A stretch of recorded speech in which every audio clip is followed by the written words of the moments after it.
இதுவரை நீங்கள் திருப்பரங்குன்றத்துக்கு வராத மோடி இப்ப திருப்பரங்குன்றத்துக்கு வந்து சாமி கும்பிட்டு போறோம்னா அப்போ இங்க மதக்கலவரத்தை தூண்டுறீங்களா? தவளம்பாடி ஒரு மிகப்பெரிய அறிவாளிங்க. என்னன்னு கேட்டா அவர் சொல்றாரு, திராவிட முன்னேற்ற கழகம் விஞ்ஞான ரீதியாக ஊழல் செய்யும். இதோ பறந்து கொண்டிருக்கிறதே கொடி, அது எப்படி பறக்கிறது? அது காற்றிலே பறக்கிறது. காற்று கண்ணுக்கு தெரிகிறதா? காற்று கண்ணுக்கு தெரிவதில்லை. அந்த காற்றிலே கூட ஊழல் செய்த கட்சி திமுக. அதுதான் 2G. உன்னை கண்டம் ஆஃப் தோட்டில் உள்ள தூக்கி போட்டு எடப்பாடி பழனிசாமியை பாத்ரூம்ல வலிக்கூழ் வச்சா என்ன தப்பு? ஊழலை பத்தி பேசுவதற்கு எடப்பாடிக்கு என்ன தகுதி இருக்கிறது? 7 லட்சம் கோடி திருடிட்டான் பிஜேபி ரிசர்வ் பேங்க்ல.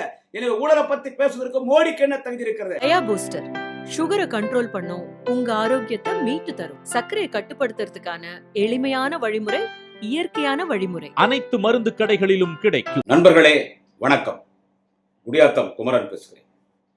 நண்பர்களே, நேற்றைக்கு மதுரையில் தேசிய ஜனநாயக கூட்டணி என்டிஏனுடைய பொதுக்கூட்டம் நடைபெற்றது. அதாவது அதிமுக பாஜக கூட்டணியினுடைய பொதுக்கூட்டம் நடைபெற்றது.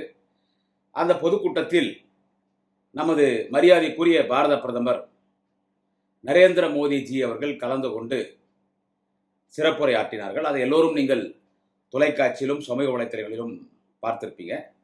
பொதுக்கூட்டத்தில் வழக்கமாக என்ன, திராவிட முன்னேற்ற கழகத்தினுடைய அரசை குறை சொல்லி பேசுவாங்க. அவர்கிட்ட என்ன எழுதி கொடுத்தாங்களோ அதை அவர் பேசிட்டு போனார். அதற்கு முன்பு நான் ஒரு செய்தியை இங்கே பதிவு செய்ய விரும்புகிறேன். என்னவென்று கேட்டால், திருப்பரங்குன்றம் கோயிலுக்கு போய் முருகரை தரிசிச்சுட்டு வந்தார். இவர் ஏன் கோயிலுக்கு போகிறாருன்னு கேட்கறதுக்கு நம்ம ஆள் இல்லை. நாமளும் கோயிலுக்கு போகிறோம். நானும் தினம் கோயிலுக்கு போகிறேன். நானும் இறைவன் நம்பிக்கை உள்ளக்கூடியவன் தான், இந்து மதத்தை நேசிக்கக்கூடியவன் தான். அதில் எந்த மாற்று கருத்து வேறுபாடு இல்லை. கோயிலுக்கு போகிறது யாரும் விமர்சனம் பண்ணக்கூடாது. அது அவங்கவுங்க விருப்பம். அதுவும் மோடிஜி அவர் எங்கே போனாலும் கோயிலுக்கு போவார். ஆனால் நான் கேட்குறது என்னன்னு கேட்டால், அவர் பல முறை 3வது முறை இந்தியாவுடைய பிரதமராக இருக்கிறார். 3வது முறை இந்தியாவுடைய பிரதமராக இருக்கிறார் திரு மோடி அவர்கள். ஆனால் இதுவரை பல முறை வந்திருக்கிறார். அதுவும் குறிப்பாக இந்த 10 வருடங்களில் அவர் டிஃபன் சாப்பிடுவதற்கு கூட, டீ காப்பி குடிப்பதற்கு கூட தமிழகம் வந்து செல்கிறார் நமது மோடி, பிரதமர் மோடி. சந்தோஷம் தான் பிரதமர் நம்ம ஊருக்கு வர்றது, அதில் எந்த விமர்சனம் இல்லை. ஏன்னு கேட்டால், எப்படியாவது தேர்தலில் ஜெயிச்சு எப்படியாவது மக்களை ஏமாற்றலாமான்னு பார்க்குறாங்க. அது முடியல. அதுக்கு அவங்க மோடியை கருவியாக பயன்படுத்துகிறாங்க. ஆனால் நரேந்திர மோடி தெரியும் தமிழ்நாட்டை நம்ம பப்பு வேகாது. ஏன்னா மோடிக்கு துண்டு எடுத்துன்னு மோடி இது, அதாவது நரேந்திர மோடி வந்து அத்வானிக்கு துண்டு எடுத்துன்னு நரேந்திர மோடி அத்வானிக்கு துண்டு போட்டால் துண்டு எடுப்பார், டீ ஊற்றி கொடுப்பாரு, ட்ரெயினில் வந்து அவர் பின்னால் நிற்பார். அதெல்லாம் நம்ம பார்த்துருக்கோம் இல்லை? ஆர்எஸ்எஸ் ஆஃபீஸில் அவர் வந்து பெருகி தள்ளுவார். உழைச்சி மேலே வந்தவர் தான். ஸோ அவர் எத்தனை அரசியலை பார்த்துருப்பார். அவருக்கு தெரியும் தமிழ்நாட்டில் வேலைக்கு ஆகாது. பட் இருந்தாலும் வரார். ஏன்னா ஆர்எஸ்எஸ் சொல்கிறான் வரார். ஆர்எஸ்எஸ் தான் அவங்களுக்கு முதலாளி. நான் சொல்ல வருகிற செய்தி என்ன கேட்டால், இதுவரை நீங்கள் திருப்பரங்குன்றத்துக்கு வராத மோடி இப்போ திருப்பரங்குன்றத்துக்கு வந்து சாமி கும்பிட்டு போகிறோம்னா அப்போ இங்கே மதக்கலவரத்தை தூண்டுறீங்களா? திருப்பரங்குன்றத்தில் என்ன பிரச்சனை நடந்துட்டு இருக்குது? அங்கே நீங்கள் பிஜேபிக்காரங்க, ஆர்எஸ்எஸ்காரங்க சிக்கந்தர் பாஷா தர்காவில் நாங்கள் அங்கே போய் விளக்கேற்றுவன்றீங்க. அது எவ்வளவோ பெரிய பிரச்சனைலாம் ஆச்சு. அது பிஜேபி ஆர்எஸ்எஸும் சேர்ந்து பண்ணுற ஒரு கூட்டு சதி. இங்கே மதக்கலவரத்தை தூண்டணும், தமிழ்நாட்டில் மதக்கலவரத்தை தூண்டி இங்கே இந்து முஸ்லீம் தகராறத்தை உருவாக்கணுன்றதுக்காகவே நீங்கள் அங்கே திருப்பரங்குன்றம் மலை பிரச்சனையை எடுத்தீங்க. அதுக்கு உங்களுக்கு சாதகமாக ஒரு ஐயர், ஒரு நீதிபதி உங்களுக்கு சாதகமாக ஒரு தீர்ப்பும் கொடுத்தார். உங்களுக்கு சாதகமாக ஒரு தீர்ப்பு கூட அவர் கொடுத்துட்டார். எப்பவுமே நீதிபதியுடைய தீர்ப்பெல்லாம் வந்துட்டு குறை சொல்லக்கூடாது, கண்டம் ஆஃப் த கோர்ட். ஆனால் இதை சொல்லலாம், ஒரு மதவாதத்தின் சிந்தனையோடு, ஒரு மதவெறியோடு அந்த தீர்ப்பு அவர் கொடுத்தார். இருந்தாலும் திராவிட மாடல் அரசு இங்கே எல்லா மதமும் ஒன்று, இங்கே எல்லா மதமும் ஒன்று, அதை அனுமதிக்கவில்லை. ஆனால் நானே வரேன் திருப்பரங்குன்றம் மலைக்கு, நானே வரேன் என்று தன் இந்துத்துவ வெறியை இங்கே காட்டுவதற்கு திருப்பரங்குன்றத்து மலைக்கு பிரதமர் மோடி வந்து செல்கிறார் என்று சொன்னால், அப்போ இங்கே மத பிரச்சனையை உருவாக்குறதுக்கு, மதக்கலவரத்தை உருவாக்குறதுக்கு மோடி அவர்கள் திட்டம் திட்டுகிறாரா? அப்படிதான் சொல்ல முடியும். மோடி அவர்கள் திட்டம் திட்டுகிறார். அதனால் இங்கே வந்து போறீங்க. எங்க மேலே கீழே அந்த மலை மேல் ஏறி அங்கே சிக்கந்தர் பாஷானுடைய தர்காவில் விளக்கிழுக்கு மோடி ஏற்றுறவரோன்னு பார்த்தேன். ஏத்தனா என்ன, வந்து போனா என்ன? நீங்கள் கோயிலுக்கு வர தப்புன்னு சொல்ல மோடிஜி, நீங்கள் கோயிலுக்கு வர்றது தப்புன்னு சொல்ல. ஆனால் நீங்கள் இப்போ வந்த நோக்கம் என்ன? அதுதான். கோயிலுக்கு வர்றது தப்பே இல்லை, நீங்கள் எல்லா கோயிலுக்கு வாங்க, எங்களுக்கு பெருமை. தமிழ்நாட்டு கோயிலுக்கு எங்கள் பிரதமர் வந்து போறாருன்னா கொள்கை ரீதியாக பல எதிர்ப்புகள் இருக்கலாம். நேற்றைக்கு கூட அன்பு தலைவர் முதல்வர், தமிழகத்தின் நிரந்தர முதல்வர் தலைவர் தளபதி அவர்களுக்கு மோடி அவர்கள் அலைபேசி மூலமாக பிறந்தநாள் வாழ்த்துக்களை சொல்லியிருக்கிறார். மோடி அவர்கள் எங்கள் தலைவர் தளபதிக்கு நல்ல நண்பர், தலைவர் கலைஞருக்கு நல்ல நண்பர், அதுல எந்த கருத்து வேறுபடல. ஆனா உங்களுடைய அந்த மதவாத அரசியல் தமிழ்நாட்டில் வச்சுக்காது. திருப்பரங்குன்றம் மலைக்கு போயிட்டு வந்து நான் திருப்பரங்குன்றத்துக்கு போயிட்டு வந்தேன். அங்க ஒரு ஆள் வந்து தற்கொலை பண்ணிக்கினாரு. இந்த கோயிலில் விளக்கேற்ற உள்ள, எங்க இந்து மத கோயில் விளக்க நீங்க ஏற்ற உடலேன்னு தற்கொலை பண்ணிக்கினாருன்னு அது ஒரு அரசியலாக்கிட்டாங்க. அவங்களெல்லாம் போய் சந்திச்சிருக்காரு. அந்த தற்கொலை பண்ணிக்கிறாரே, he sacrificed his life. அவர் சொல்றாரு, மோடி சொல்றாரு, he sacrificed his life அப்படின்னு சொல்றாரு. he did not sacrifice his life, he committed suicide because he had many more problems, financially problems, family problems, so only he committed suicide. that is the real fact, Modiji. அதை நீங்க என்ன பண்ணிட்டீங்க? அவருக்கு இப்போ குடும்ப பிரச்சனை, கடன் பிரச்சனை, அதனால சூசைட் பண்ணிக்கிறார். நான் பேர் சொல்ல விரும்பல, பேர் தெரியும், நான் சொல்ல விரும்பல. சாகிறதா சாவரமே, நம்ம மரணம் கேவலமா இருக்கக்கூடாதுன்னு நம்ம கோயிலில் விளக்கேற்ற உள்ள இந்து மதத்துக்கு எதிராக செயல்படுறாங்கன்னு சொல்லி லெட்டர் எழுதி வச்சு அதை இவங்க பிஜேபி அரசியலாக்கினாங்க. அது அந்த ஆள் எழுதி வச்சானா இல்லை இவங்களே எழுதிட்டாங்களான்னு தெரியல. அது உடனே அந்த கோயிலுக்காக ஒரு லைஃப்பை சாக்ரிஃபைஸ் பண்ணிட்டாரோ, அது பிரதமர்லாம் போய் பார்த்துட்டு வந்து சீன் போட்டீங்க. இது கண்டிக்கத்தக்கது. இந்த திராவிட மண்ணில் நீங்கள் திராவிட மண்ணை ஆரிய மண்ணா மாற்ற முயற்சி பண்ணிட்டு இருக்கீங்க.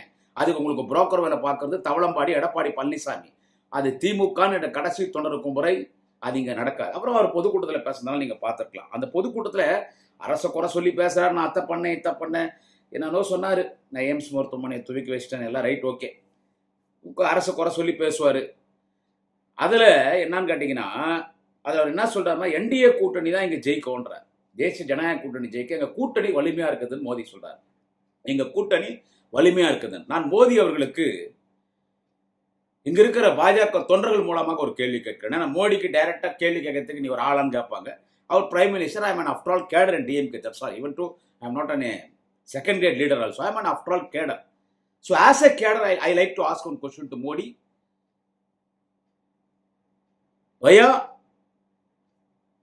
BJP cadres and BJP leaders என்னன்னா ஒரு கேள்வி அவரை நான் கேட்க வரேன். என்டிஏ வந்து வலிமையான கூட்டணினா உங்கள்கிட்ட 40 கட்சி இருக்குங்க கூட்டணி, இல்லைன்னு சொல்லிங்க. அதுல பல மூஞ்சிகள் எனக்கே தெரியல. 16 வயசுல மேடை ஏறினேன். 16 வயசுல மேடை ஏறினேன். கிட்டத்தட்ட 32 வருஷமா நான் மேடையில் இருக்கிறேன். 32 வருஷமா நான் அரசியல்வாதி. From 32 years I am 100% professional politician, professional orator in my DMK party. அதுல பல மூஞ்சே எனக்கு தெரியல. அதுல தெரிஞ்சவங்க யாருன்னு கேட்டா அந்த அன்புமணி, ஜி.கே. வாசன், டிடிவி தினகரன், எங்க கேவுக்குப்பம் தொகுதி எம்எல்ஏ பூவே ஜெகன்மூர்த்தி, இது மாதிரி ஒரு சிலர் தான் தெரியுதாங்க, வேற யாருமே தெரியல. சரி, வலிமையான கூட்டணி இல்லைங்களா? உங்க கூட்டணியில் இருக்கிற எந்த கட்சிக்கு வாக்கு வங்கி இருக்குது? பாஜக சரி ஏதோ ஓரளவுக்கு வாக்கு வங்கி இருக்குது, ஏடிஎம்கே ஏதோ ஓரளவுக்கு வாக்கு வங்கி இருக்குது, அதே செதறி போச்சு. அதுல எங்க அண்ணன் மாண்புமிகு முன்னாள் முதலமைச்சர் அண்ணன் ஓ பன்னீர்செல்வம் ஓபிஎஸ் அவர்கள் திமுக பக்கம் வந்துட்டாரு. தென் மாவட்டங்கள் காலி. சசிகலா ஒரு குட்டி கலாட்டா பண்ண போது, அதுக்கடுத்து அன்புமணி ராமதாஸ். இப்ப அவங்ககிட்ட பாட்டாளி மக்கள் கட்சி இப்ப அவங்ககிட்ட இல்ல. சும்மா நான் தான் பாமக தலைவர்ன்றான். என்ன பாமக தலைவராக இருக்குன்னா மாம்பழம் சின்ன வேணா அவனுக்கு நீங்க கொடுக்கலாம். ஏன்னா அவர் திரு டாக்டர் ராமதாஸ் அந்த கேஸ் கூட வாபஸ் வாங்கிட்டார். ஏன்னா எப்படி இருந்தாலும் தேர்தல் கமிஷன் யாரு? பிஜேபியோட ஒரு அணி தான் தேர்தல் கமிஷன். நீங்க மாம்பழ சின்னத்தையும் பாமகவையும் அவங்ககிட்ட அன்புமணி தான் கொடுக்க போறீங்க. அவனுக்கு பெருசா வாக்கு வங்கி இல்லை. அதுக்கடுத்து யாரு? தமிழ் மாநில காங்கிரஸ். தமிழ்நாடு ஃபுல்லா டெம்போ ட்ராலர் வச்சா ஏத்திடலாம். அதுக்கடுத்து யாருங்க இருக்கிறாங்க உங்கள்கிட்ட? வாக்கு வங்கி இருக்கிற கட்சி சொல்லுங்க, யாரு இருக்கிறாங்க? யாரும் கிடையாது. எல்லாம் லெட்டர் பேடு, விசிட்டிங் கார்டு கட்சி. எதை வச்சு மோடி சொல்றாரு? எங்க கூட்டணி வலிமையா இருக்குதுன்னு? இன்னைக்கு வலிமையா இருக்கிற கூட்டணி திராவிட முன்னேற்ற கழகத்தின் கூட்டணி. திமுக கிட்டத்தட்ட 45% வாக்கு வங்கி இருக்குது. உளவுத்துறை ரிப்போர்ட் 45%. திமுக மட்டும் 45% இருக்குது வாக்கு வங்கி. அதுக்கடுத்து காங்கிரஸ், அது பேசிட்டு இருக்காங்க, சரி ஆயிடும். காங்கிரஸ், எழுச்சி தமிழர் தொல் திருமாவளவன் இருக்காரு, இந்திய கம்யூனிஸ்ட் இருக்கு, மார்க்சிஸ்ட் கம்யூனிஸ்ட் இருக்குது, மதிமுக இருக்குது, இந்திய யூனியன் முஸ்லீம் இருக்குது, மனிதநேய மக்கள் கட்சி இருக்குது, எஸ்டிபிஐ வந்துடுச்சு. கொங்குநாடு மக்கள் முன்னேற்ற கழகம் இருக்குது, தமிழக வாழ்வுரிமை கட்சி இருக்குது, இப்ப தனி அரசு வந்துட்டாரு, நடிகர் திரு கருணாஸ் வந்துட்டாரு, இன்னும் பல அமைப்புகள் ஆதரவு தந்திருக்கிறது. நான் சொல்லுகிற இந்த அமைப்பெல்லாம் வாக்கு வங்கி இருக்கிற அமைப்பு. இவர்களுக்கு அனைவருக்கும் சட்டமன்றத்திலே பிரதிநிதிகள் இருக்கிறார்கள், ஒருவர் இருவர் தவிர. அவர்களும் இந்த மாதிரி சட்டமன்றத்துக்கு உதயசூரன் சின்னத்தில் நின்று வெற்றி பெற்று வருவார். பிறகு எப்படி வந்துட்டு ஒரு பிரதமர் வந்துட்டு மதுரையில் மேடை ஏறி எங்க கூட்டணி வலிமையா இருக்குது, நாங்க நல்லாட்சி தருவோம், இங்க ஊழல் நடக்குது, பர்சன்டேஜ் வாங்குறாங்க, வேலை வாங்கி தரேன்னு காசு வாங்குறாங்க, மணல் கொள்ள இருக்குது, கனிமூலம் கொள்ள இருக்குது, எங்க பாட்டுக்கு ஒரு குற்றச்சாட்டு அடிக்கிட்டே போயிட்டு இருக்காரு. நாங்க பல ஆண்டுகளாக கேட்கிற ஒரே ஒரு கேள்வி, தமிழகத்தை சேர்ந்த தமிழ் இனத்தினுடைய துரோகி, தமிழ் படிச்சா பிச்சைக்கூட எடுக்க முடியாதுன்னு சொன்ன ஊர்கா மாமி நிர்மலா சீதாராமனுடைய ஃபைனான்ஸ் டிபார்ட்மெண்ட்ல ரிசர்வ் பேங்க்ல 7 லட்சம் கோடி பிரிண்ட் பண்ணி 7 லட்சம் கோடி காணாம போயிடுச்சு. இதை எத்தனை பேர் பேசுறீங்க? இது ராகுல் காந்தி தான் இது வந்து சொன்னார். 7 லட்சம் கோடி பிரிண்ட் பண்றாங்க ரிசர்வ் பேங்க்ல பிரிண்ட் பண்ண 7 லட்சம் கோடி என்ன ஆச்சுன்னே தெரியலங்க. என்ன ஆச்சுன்னே தெரியல. மோர் தேன் 1 lakh crore, 1 லட்சம் கோடிக்கு மேல முக்கந்தரா துறைமுகத்துல போதைப் பொருட்கள் கிடைச்சிச்சு. கஞ்சா, ஹரேன், அபீன், பிரவுன் சுகர், என்னென்னவோ. அதை நார்த் ஈஸ்ட் டிபார்ட்மெண்ட் அதை கண்டுபிடிக்கிறோம். ஆனா திடீர்னு பார்த்தா காணாம போயிடுச்சோன்றான். 1 லட்சம் கோடி இல்லை, இன்னும் அதிகமா இருக்கும். அதை பிஜேபிக்காரன் என்ன பண்ணிட்டான், இந்தியா பூரா அதை வித்துட்டான். இன்னைக்கு தமிழ்நாட்டில் போதைப் பொருள்ன்றிய அதெல்லாம் பிஜேபிக்காரன் தமிழ்நாட்டில் கொண்டு வந்து வியாபாரம் பண்றோம். ஸோ இவ்வளவு ஊழல் கரைப்படைந்த பாஜகனுடைய அரசு, மோடியின் அரசு, திராவிட முன்னேற்ற கழகத்தின் அரசை குறை சொல்வதற்கு உங்களுக்கு என்ன தகுதி இருக்கிறது? நான் இன்னொன்று பிரதமர் மோடி அவர்களுக்கு நான் ஒரு சின்ன ரிக்வெஸ்ட் என்னன்னு கேட்டா, honourable our Indian prime minister Modiji, one small request to you as our party cadre. Please don't kill English language in the stages. It may be public meetings or your party meeting or press meet or government function. You please don't kill the Englishman. Better you can speak in Hindi itself, because Hindi is a common language. Except Tamil Nadu, in all the states, 60% people can understand the Hindi. If you speak in Hindi, and there will be a translators also. So you don't speak in English, please. You can speak in your mother tongue, Gujarat also, because translators are there. Yesterday, I watched your speech in media lively, Madurai meeting. Your English is very, very worst, Modi ji. Your English is very, very worst. Worse than Butler English. All will say Modi English is a Butler English. But according to me, Modi ji, Honorable our Prime Minister Modi ji, your English is a very, very worse than a Butler English. Your pronunciation is not good.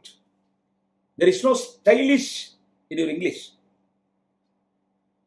Lot of grammatical mistake, rubbish English. I am a DMK cadre, social media orator, Mudiyatham Kumaran.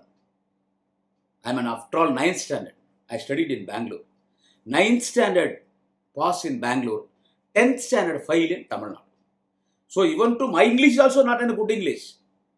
Myself, what I speak, it's in a better English. But Modi ji, Prime Minister, your English is very, very worse than this, after all, DMK cadre Mudiyatham Kumaran English. So I am requesting you very gently, kindly, obediently.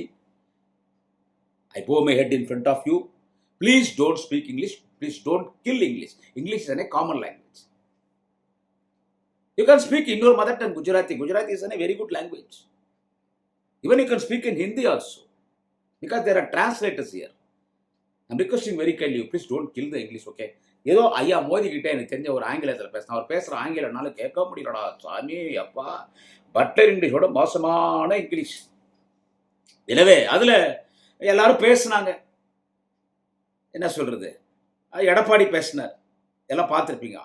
அவர் சொல்றார், பெரிய அரசியல் ஒரு மிகப்பெரிய ஒரு அறிஞருங்க எடப்பாடி பழனிசாமி. எங்க அண்ணன் எடப்பாடியாரு தவளம்பாடி ஒரு மிகப்பெரிய அறிவாளிங்க. என்னன்னு கேட்டா அவர் சொல்றாரு, திராவிட முன்னேற்ற கழகம் விஞ்ஞான ரீதியாக ஊழல் செய்யும். இதோ பறந்து கொண்டிருக்கிறதே கொடி, அது எப்படி பறக்கிறது? அது காற்றிலே பறக்கிறது. காற்று கண்ணுக்கு தெரிகிறதா? காற்று கண்ணுக்கு தெரிவதில்லை. அந்த காற்றிலே கூட ஊழல் செய்த கட்சி திமுக. அதுதான் 2G. உன்னை கண்டம் ஆஃப் தோட்டில் உள்ள தூக்கி போட்டு எடப்பாடி பழனிசாமிய பாத்ரூம்ல வலிக்கூழ் வச்சா என்ன தப்பு? பண்ணலாம். கொடி பருகுது, காத்துல பருகுது, காத்து கண்ணுக்கு தெரியாது. அதுதான் 2G. அதுலயும் திமுக ஊழல் பண்ணிச்சேன்னு உன்னை யான் தூக்கி உள்ள போட்டு பாத்ரூம்ல வழி கொள்வாங்க இல்ல, வழி கொள்ந்தா என்ன ஆகும்? அந்த மாதிரி உனக்கு ஏன் ஆகக்கூடாது? கண்டம் ஆஃப் த கோர்ட்டா இல்லையா அது? வழக்கறிஞர்கள் சொல்லுங்கள். இதை இந்த சேனல்ல பார்த்துட்டு இருக்கிற வழக்கறிஞர்கள் இருந்தா ஒரு கோர்ட்ல தீர்ப்பு கொடுத்துட்டாங்க. இந்த கோர்ட்டு சிபிஐ கோர்ட்ல நடந்துச்சு, பட்டேலா நீதிமன்றம். ஜட்ஜ்மெண்ட் வரும்போது நான் டெல்லியில இருந்தேன். இந்த கோர்ட்டு நீதிமன்றத்தில் நேர்மையான, எப்படி ஜெயலலிதாவுக்கு தண்டனை கொடுத்தார் குன்ஹா, அப்படி ஒரு நேர்மையான ஒரு நீதிபதி, அங்கே ஷைன் என்ற ஒரு நீதிபதி, இதில் எந்த குற்றமும் இல்லை, Raja and others are acquittable in this case. Raja வந்து நிறைய ஃபெசிலிட்டிஸ், நிறைய சலுகைகள் பண்ணாரு. ஏழைகள் கூட ஃபோன் வச்சுக்கலாம், ஒரு பிச்சை எடுக்கிறவங்க கூட ஃபோன் வச்சுக்கலாம். அந்த அளவுக்கு சலுகைகள் பண்ணிட்டு அதனால லாஸ் ஆயிடுச்சு கவர்மெண்ட்டுக்கு. இதுல ஊழல் எதுவும் செய்யவில்லை, ராஜா குற்றமற்றவனு நீதிமன்றத்தில் தீர்ப்பு கொடுத்துறாங்க. பிஜேபி அப்பீலுக்கு போயிருக்கு. ராஜா சொல்லிட்டாரு, சர்வதேச நீதிமன்றத்துக்கு பண்ணால் நானே வாதாடுறேன். அப்படி எப்படி நீ 2G குற்றவாளின்னு சொல்ற? சர்க்காரிய கமிஷன் பத்தி எடப்பாடி பழனிசாமி பேசுற அறிவில்ல. சர்க்காரிய கமிஷன்ல அந்த சர்க்காரியாவே என்ன சொல்லிட்டாரு? அந்த கமிஷனுடைய தலைமை சர்க்காரியா, ஓய்வு பெற்ற IAS அதிகாரம் சர்க்காரியா என்ன சொல்லிட்டாரு? இது ஒரு பொய்யான வழக்குன்னு தள்ளுபடி பண்ணிட்டு போயிட்டார். எம்ஜிஆர் சிஎம் இருக்கும்போது சர்க்காரியா கமிஷன் பத்தி பேசுற, ஊழல்னு பேசுற எடப்பாடி பழனிசாமி, நீயே ஊழல்வாதி, நீயே கொலகாரன், நீயே கொள்ளகாரன். அதனாலதான் உன்னை பிஜேபி மிரட்டி அடிமையா வச்சுட்டு இருக்கான். உன் பக்கத்துல உட்காந்து அன்புமணி, பொட்டிமணி, ஒரு ஊழல் மணி உட்காந்து இருக்கான் பாரு. அப்பா அம்மா மதிக்காதவன், அப்பா அம்மா அடிச்சுட்டு பணத்தை பூரா திருடின்னு வந்துட்டானே அந்த அன்புமணி. அந்தாலி யாருங்க? வட மாநிலங்களில் மருத்துவக் கல்வி ஒதுக்கீட்டு செய்வதில் எவ்வளவு முறைகேடு. சிபிஐல இந்தூர்ல கூட இன்னைக்கு எஃப்ஐஆர் ஃபைல் இருக்குது அன்புமணி மேல, சிபிஐல கேஸ். அதனால மிரட்டி கூட வச்சுட்டு இருக்காங்க. இவ்வளவு இன்னொருத்தர ஊழல் என்ற எந்த ஊழல் குற்றத்திலும் திமுக தண்டிக்கப்படவில்லை. நீதிமன்றத்திற்கு சென்று குற்றமற்றவர் என்று எல்லோரும் வெளியே வந்திருக்கிறார். எங்களை பழிவாங்க வேண்டும் என்று போடப்பட்டவர்களுக்கு. ஆனால் ஊழல் என்று பேசுகிற எடப்பாடி பழனிசாமி, உனது தலைவி அதிமுகவின் முன்னாள் பொதுச்செயலாளர், முன்னாள் முதலமைச்சர் மறைந்த அம்மையார் செல்வி ஜெயலலிதா ஒரு முறைக்கு 3 முறை முதலமைச்சர் பதவி இழந்தாரே, எப்படி இழந்தார்? ஊழலுக்காக கலைக்கப்பட்ட கட்சி திமுக என்று சொல்ல எடப்பாடி பழனிசாமி 3 முறை ஜெயலலிதா முதலமைச்சர் பதவி இழந்தாரே, எப்படி இழந்தார்? ஊழல் செய்த காரணத்தால் ஒரு முறை பரப்பன அக்ரஹாரா சிறைக்குள்ள இருக்கிற நீதிமன்றத்திற்கு சென்று அங்கே தண்டனை பெற்று சிறையில் இருந்தார். பிறகு வெளியே வந்தார். அப்போ ஓபிஎஸ், இன்னைக்கு திமுக இருக்கிற ஓபிஎஸ் முதலமைச்சர். 2வது முறை தண்டனை பெற்றார், முதலமைச்சர் பதவி இழந்தார். ஓபிஎஸ் முதலமைச்சர்.